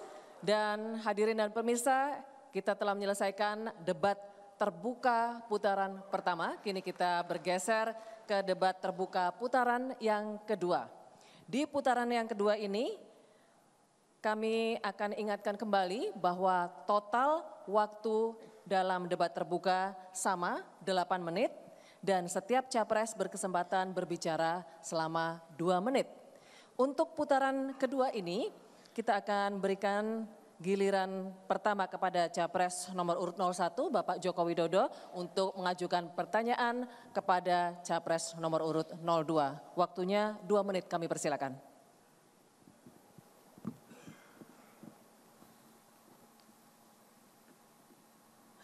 Pertanyaan saya di bidang pemerintahan.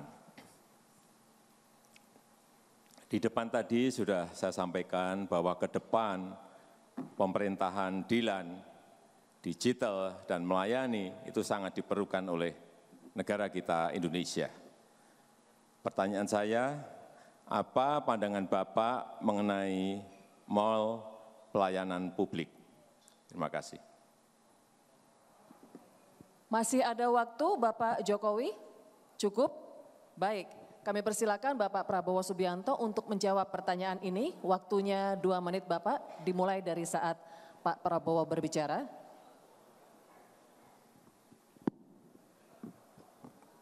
Saya berpendapat bahwa sistem, alat, metodologi itu bagus, baik-baik saja. Jadi kalau itu pelayanan publik dan itu maksudnya untuk efisiensi, untuk mengurangi red tape, birokrasi dan sebagainya, saya dukung, tidak ada masalah. Tapi inti bagi saya pemerintahan adalah kembali bahwa lembaga-lembaga pemerintah itu harus bersih. Tidak boleh terjadi korupsi yang besar-besaran di lembaga pemerintah itu. Kalau punya segala sistem online, sistem pelayanan publik satu pintu dan sebagainya, tetapi tetap political will untuk menghilangkan korupsi itu tidak ditegakkan, ya menurut saya tetap lembaga-lembaga itu lemah. Dan kita mengetahui syarat negara berhasil adalah lembaga-lembaga pemerintah harus kuat, efektif, tidak boleh ada korupsi, tidak boleh ada sogok menyogok, tidak boleh ada jual beli jabatan. Saya kaget, saya baca bahwa ternyata pejabat pemerintah Bapak sendiri memperkirakan jual beli jabatan itu di 90% kementerian. Pejabat Bapak sendiri yang bicara. Ya, ini masalah kita bersama. Ya, ini masalah kita bersama. Jadi semua teknologi, semua sistem itu baik. Tetapi kita harus sepakat, kalau kita sakit, kita harus berani menghadapi penyakit kita. Kalau kita sakit liver, ya sakit liver kita obati. Penyakit bangsa ini korupsi terlalu banyak. Waktunya habis, Pak Prabowo. Rakyat tidak mau korupsi lagi di Indonesia. Terima kasih Bapak. Kami silakan kepada Capres nomor urut 01 untuk menanggapi. Jadi dengan mall pelayanan publik ini kita harapkan yang namanya kecepatan pelayanan itu bisa diberikan kepada para pengusaha, kepada masyarakat, kepada rakyat yang ingin mendapatkan pelayanan yang cepat. Dan ini sudah ada di 13 kota yang akan terus kita berbanyak di kota-kota yang lain. Di pemerintah pusat sendiri sekarang ada yang namanya OSS, Online Single Submission.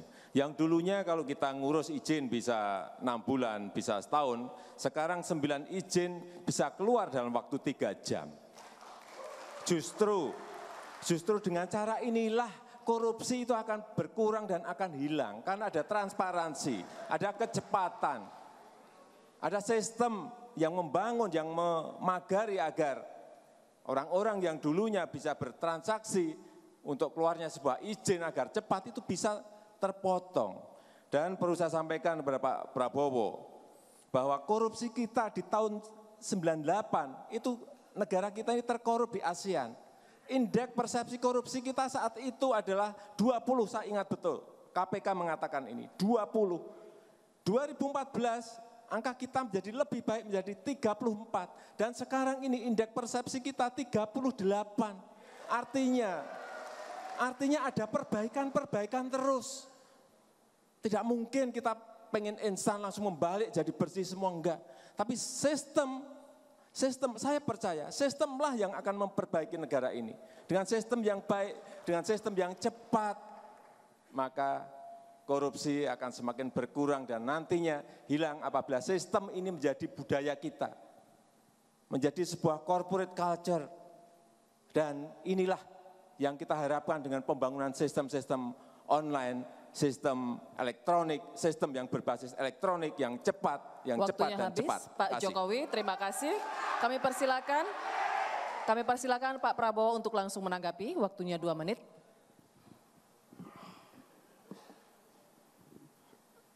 Jadi memang kita sepakat bahwa korupsi ini harus kita atasi. Dan kita paham dan kita mengerti bahwa sistem akan mendukung dan memperbaiki itu. Tapi saya mempermasalahkan di kondisi negara sekarang, Pak. Mungkin ini yang Bapak tidak tangkap dari perkembangan masyarakat yang real yang kita alami. Ada suatu distrust, kehilangan kepercayaan kepada elit dan kepada pemerintahan. Karena kadang-kadang niat yang diucapkan tidak sesuai dengan pelaksanaan yang dilaksanakan di bawah itu. Sebagai contoh, maaf Pak, ya ini saya harus menyampaikan ya, bahwa Bapak komit kepada demokrasi, saya tahu itu. Tetapi maaf, bocor di mana-mana surat-surat dari pejabat-pejabat Bapak yang memerintahkan penggunaan aparat untuk membantu salah satu kontestan dalam pemilihan.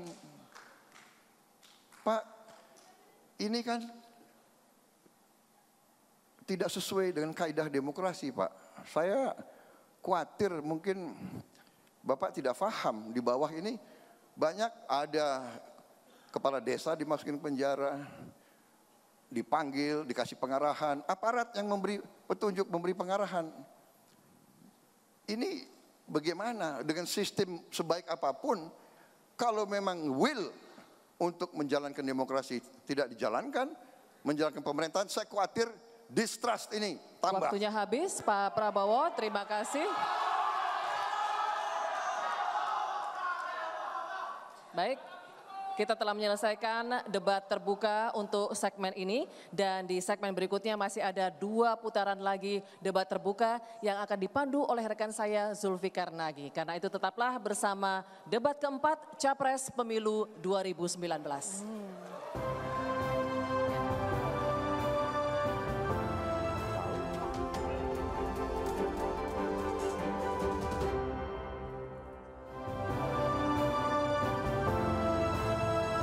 Terima kasih Anda masih menyaksikan debat keempat Capres Pemilu 2019, dan di segmen 5 ini kita masih akan melakukan debat terbuka selama 2 putaran. Dan kami ingatkan kembali untuk para kandidat bahwa 1 putaran untuk debat terbuka durasi totalnya adalah 8 menit, namun masing-masing kandidat diberi kesempatan untuk bertanya selama 2 menit, menjawab dengan durasi 2 menit, dan saling menanggapi 2 menit. Dan saya selaku moderator bertugas untuk mengawal jalannya debat dan juga mengingatkan jika durasi masih tersisa ataupun sudah habis. Baik, Bapak-Bapak, kita langsung saja mulai untuk debat terbuka ketiga. Kesempatan pertama saya berikan kepada calon presiden nomor urut 02, Bapak Prabowo Subianto, untuk bertanya. Waktunya 2 menit. Dan dimulai ketika Bapak berbicara. Silakan Bapak.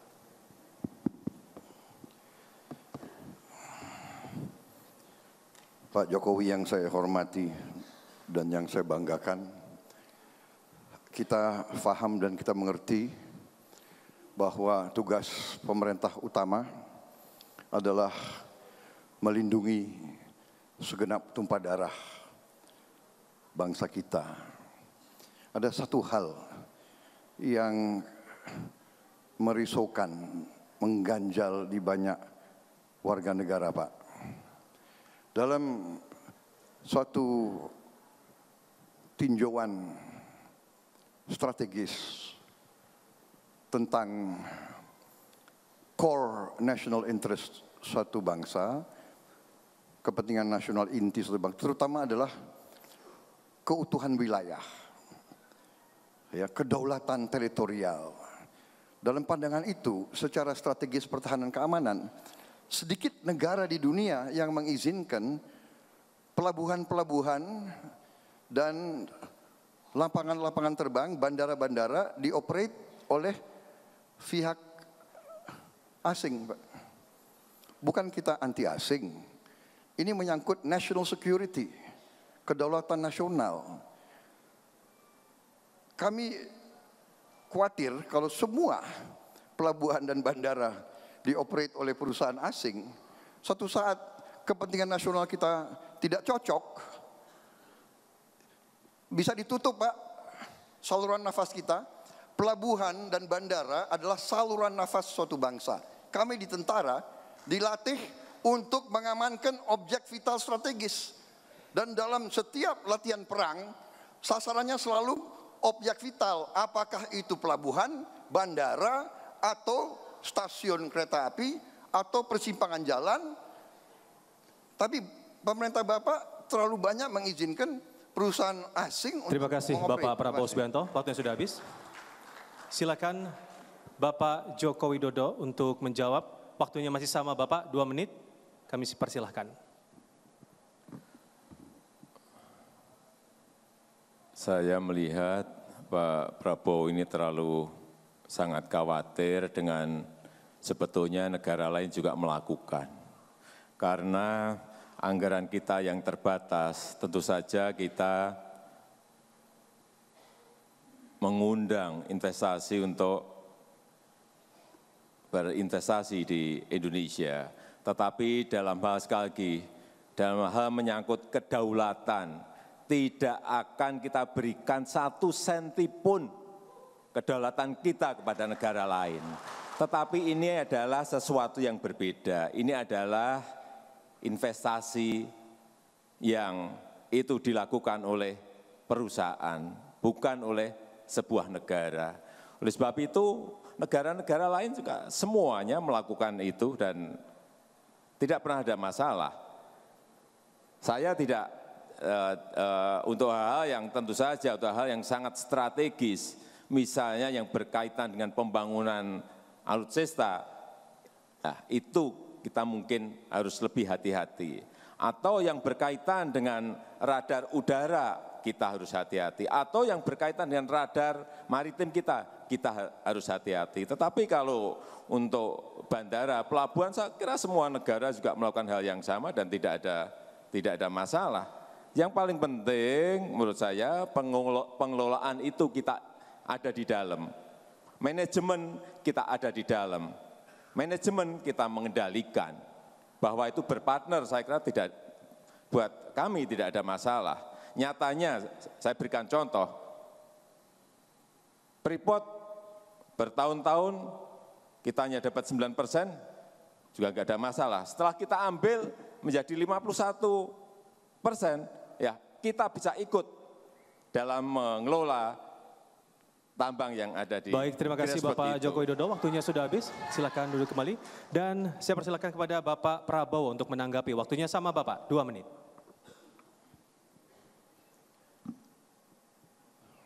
Maaf Pak Jokowi, karena Pak Jokowi ini sahabat saya. Jadi saya ini pembantu-pembantu Bapak Pak, banyak yang kasih keterangan yang menurut saya tidak tepat, menyesatkan.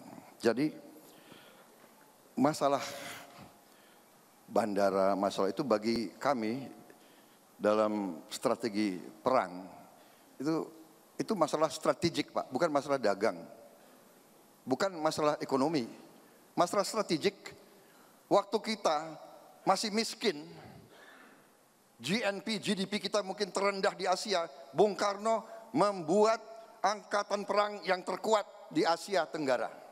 Bukan untuk gagah-gagahan, karena bagi Bung Karno, kemerdekaan adalah segala-galanya. Pelabuhan dan bandara bukan masalah ekonomi semata-mata, bukan masalah dagang, masalah keamanan nasional. Kita tentara dulu diperintahkan untuk mati untuk merebut lapangan udara. Mati merebut lapangan udara. Kok dengan gampang kita kasih, mau perusahaan swasta, asing, tetap kami tidak bisa terima kalau itu dikelola oleh asing Pak. Dengan segala hormat. Kedua, soal Freeport, ya memang sudah sesuai kontrak itu harus jatuh ke kita. Tapi Bapak sadar nggak bahwa Freeport sendiri, perusahaan itu melaporkan di New York Stock Exchange bahwa benefitnya adalah 81% ke mereka. Jadi 51% saham itu mungkin ya agak etok-etok Pak. Itu laporan mereka sendiri di New York Security Exchange Commission. Jadi terima kasih Bapak Prabowo Subianto, waktu sudah habis. Kami mohon tenang. Silahkan kembali ditanggapi Bapak Jokowi, waktunya masih sama 2 menit Bapak, silahkan. Kalau menurut saya, misalnya itu pelabuhan untuk angkatan laut kita diberikan kepada asing itu yang tidak betul. Ataupun bandara, misalnya bandara di Madiun yang dipakai untuk menyimpan pesawat-pesawat kita di situ, kemudian kita berikan kepada asing, itu yang tidak betul. Tetapi kalau airport komersial, pelabuhan komersial, mengapa tidak? Dan itu juga dikelola oleh Pelindo kok. Mayoritas masih dikelola oleh Pelindo. Airport kita mayoritas juga masih dikelola oleh Angkasa Pura kita.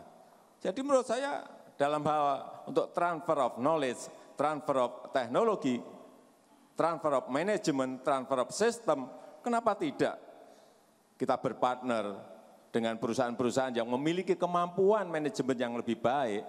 Tetapi yang kita berikan sekali lagi bukan bandara-bandara yang strategis yang dipakai oleh Angkatan Udara kita, yang dipakai oleh Angkatan Laut kita, atau yang dipakai oleh Angkatan Darat kita.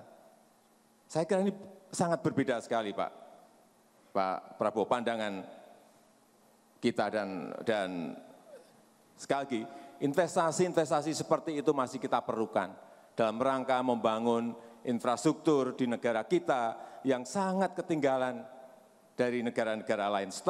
Stok infrastruktur kita ini masih 37%, sangat jauh. Sehingga biaya transportasi, biaya logistik kita menjadi sangat tinggi sekali. Dibandingkan Singapura dan Malaysia 2,5 kali lipat. Ini jadi larinya ke ekonomi. Tapi ya itulah fakta yang harus saya sampaikan pada malam hari ini. Terima kasih. Terima kasih Bapak. Baik, boleh tenang terima kasih. dahulu. Putaran ketiga untuk debat terbuka di segmen ini sudah kita lakukan dan kita akan bergeser ke sesi debat terbuka untuk putaran keempat. Untuk itu langsung saja saya beri kesempatan untuk Capres nomor urut 01 Bapak Joko Widodo untuk bertanya. Waktunya masih sama Bapak 2 menit dan akan dimulai ketika Bapak berbicara. Silakan Bapak.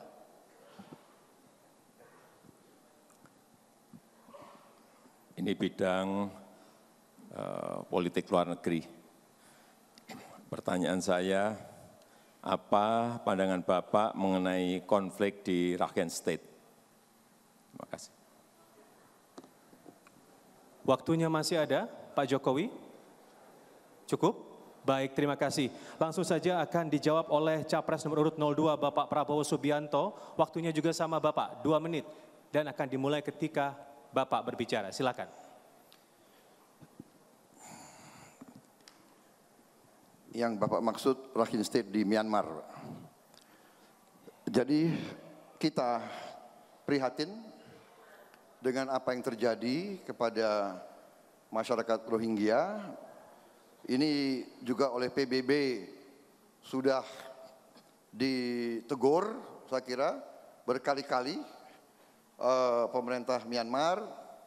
Kita ada masalah karena kita terikat dalam Perhimpunan ASEAN, di mana ASEAN selalu mengutamakan, menghormati kedaulatan masing-masing negara, urusan dalam negeri masing-masing negara.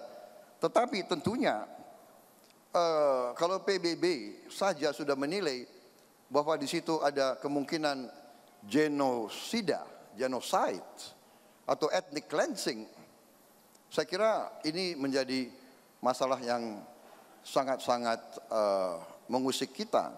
Jadi kita perlu menggunakan pengaruh kita bersahabat sama Myanmar, tapi kita perlu yakinkan mereka untuk segera menghentikan perlakuan yang tidak adil terhadap Rohingya, apalagi yang sangat-sangat merupakan pelanggaran hak asasi yang luar biasa. Tapi sekali lagi, bobot kita selalu akan dinilai. Kalau kita tidak bisa mengurus rakyat kita sendiri, kalau di Indonesia masih banyak yang lapar dan miskin, kok kita mau ngajarin orang lain? Satu. Lagi pula, kalau kita tidak punya kekuatan, ya paling kita bisa hanya memberi saran dan memberi peringatan. Kita sangat prihatin, kita mengutuk tindakan-tindakan itu, Tapi ya kita terima kasih ASEAN, Bapak Prabowo Subianto, kita waktunya sudah terikat habis. dan kita menghormati kedaulatan masing-masing negara. Waktunya sudah habis. Terima kasih. Silakan. Langsung saja ditanggapi oleh Bapak Jokowi. Waktunya juga masih sama Bapak 2 menit dan akan dimulai ketika Bapak berbicara. Silakan. Ya, ini konflik di Rakhine State adalah sebuah konflik yang sudah sangat lama dan juga sulit mencarikan solusinya. Tetapi alhamdulillah kita diberi kepercayaan saat itu oleh Sekjen PBB, Bapak Antonio Guterres, untuk menjembatani agar ada dari tim kita yang bisa masuk ke Rakhine State untuk melihat langsung sebenarnya kondisi di sana seperti apa. Menteri Luar Negeri kita juga telah ke sana dan saya sendiri telah datang ke Cox's Bazar di Bangladesh untuk melihat kondisi pengungsi masyarakat Muslim, saudara kita Muslim yang ada di sana. Lebih dari 1,1 juta masyarakat Muslim yang mengungsi di Cox's Bazar dengan kondisi yang sangat memprihatinkan. Itulah yang mungkin sudah 3 kali saya sampaikan di dalam forum ASEAN untuk kita bersama-sama anggota ASEAN ini memberikan bantuan, mencarikan solusi bagi saudara-saudara kita Muslim Rohingya yang ada di Cox's Bazar yang kita lihat kondisinya betul-betul hidup di tenda-tenda dan betul-betul sangat memprihatinkan. Dan alhamdulillah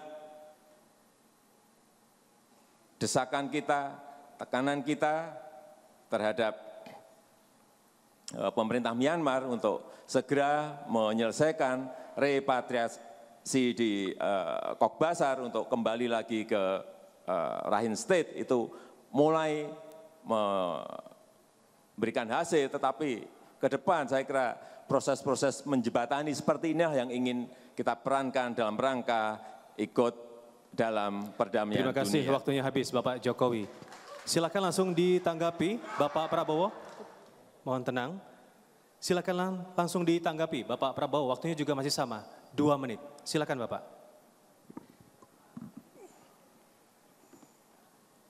Baik, sekali lagi saya menegaskan di sini bahwa kalau kita menjadi mediator itu baik-baik saja, ya kan?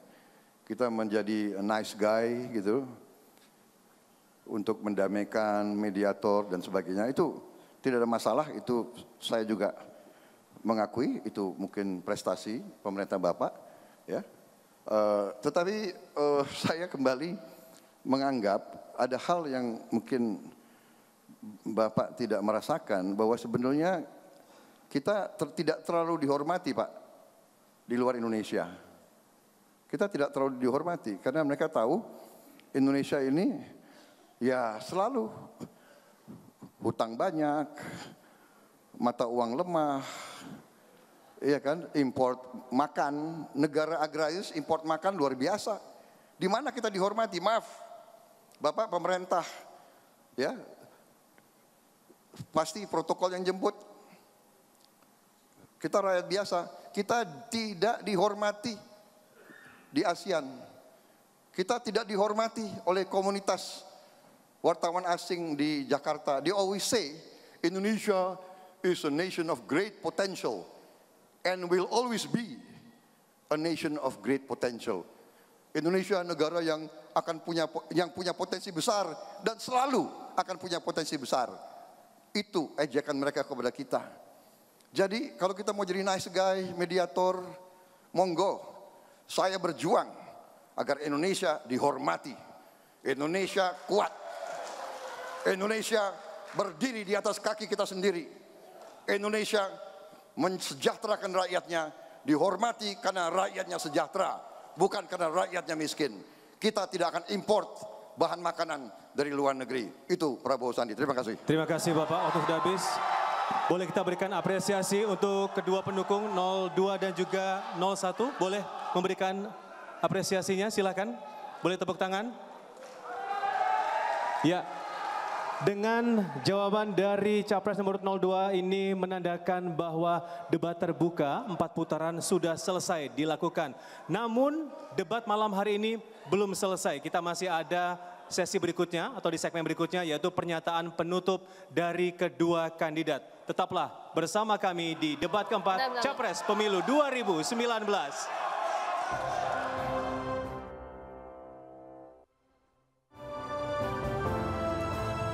Ya, terima kasih pemirsa, Anda masih menyaksikan debat keempat Capres Pemilu 2019 dan di segmen ini kita akan bersama-sama mendengarkan pernyataan penutup dari Capres 01 dan Capres 02. Ya, waktu untuk menyampaikan pernyataan penutup adalah 4 menit dan akan dimulai ketika Capres berbicara. Dan kami sebagai moderator bertugas hanya mengingatkan jika durasi masih tersisa ataupun durasinya sudah habis. Ya, dan kesempatan pertama untuk menyampaikan pernyataan penutup kami berikan kepada calon presiden nomor urut 01 Bapak Joko Widodo. Waktu Bapak 4 menit dimulai saat Pak Jokowi berbicara.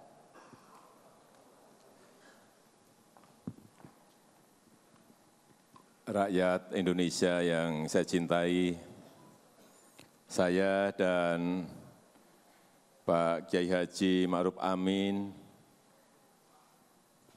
malam hari ini ingin menyampaikan. Melalui debat malam ini mungkin kita banyak perbedaan pendapat. Namun kita jangan pernah lupa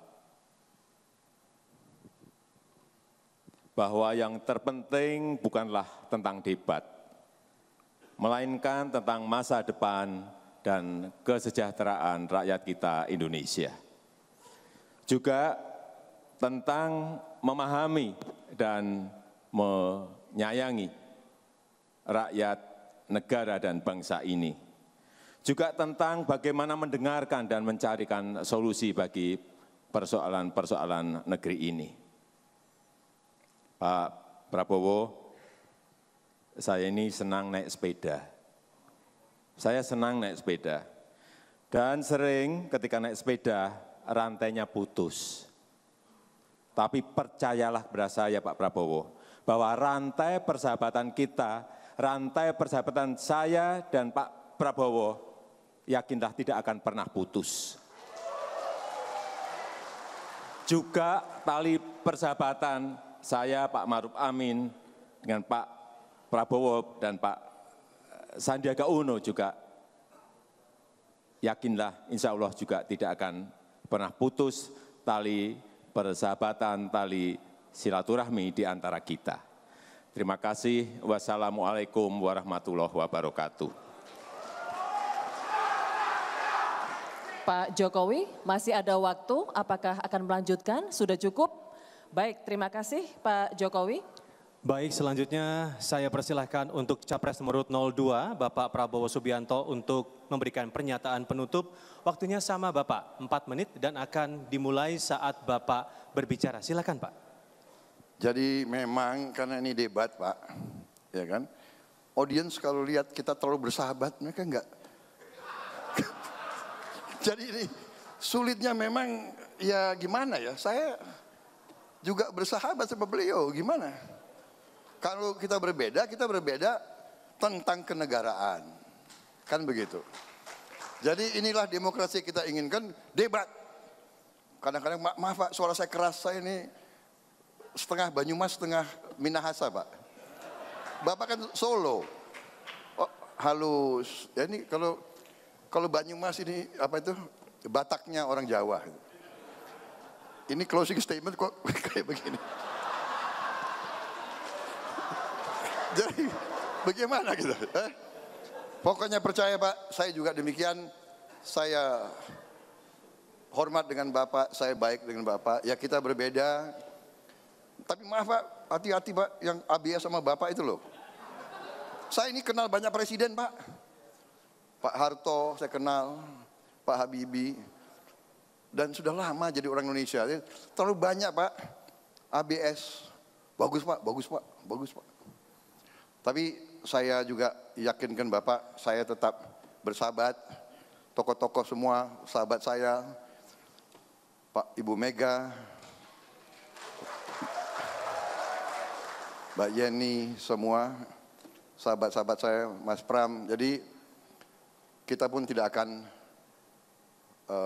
putus persaudaraan kita.